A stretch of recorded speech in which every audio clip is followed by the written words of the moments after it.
করছি ষষ্ঠ শ্রেণীর গণিত বিষয় অধ্যায় ৮ সৃজনশীল 25-এর বইয়ের রেখাচিত্র।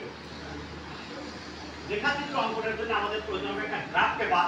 আমরা সেই গ্রাফ পেপারটি আমরা ব্ল্যাক বোর্ডে অঙ্কন করেছি। গ্রাফ পেপারের যে চিত্রটা আমরা এখানে অঙ্কন করছি সেখানে আমাদের প্রথমে আমরা এখানে ওয়াই অক্ষ, এটা বলা হয় কি এক্স অক্ষ।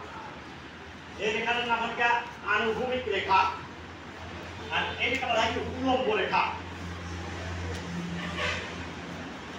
আনুভূমিক রেখা বরাবর কি হয়, এখানে গণসংখ্যা, আর উল্লম্ব রেখা বরাবর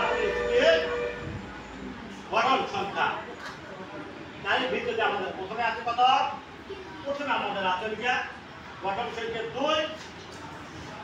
দুইটাই আমরা এখানে গ্রাফের এখানে আমরা চিহ্নিত করছি। পরবর্তী ধাপে আছে আমাদের গ্রাফের আছে গঠন সংখ্যা 8, আমরা 8 এ চিহ্নিত করছি। এরপর আমাদের গঠন সংখ্যা আছে 2, আমরা 2 এ চিহ্নিত করছি। এরপর আমাদের আছে গঠন সংখ্যা 4, আমরা 4 এ চিহ্নিত করছি।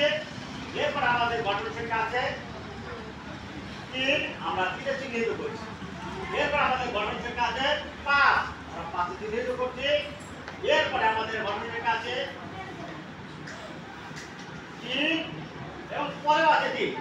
এখন এই রেখাগুলি আমরা সংযোগ করেছি। রেখাগুলিকে রেখা দিয়ে আমরা প্রত্যেকটা চিহ্নকে আমরা সংযোগ করে দিয়েছি, যে আমাদের কি হয়ে গেছে, আমাদের রেখাচিত্র হয়ে গেছে। এভাবে আমাদের এই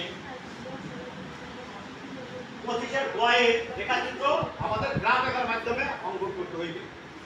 কিন্তু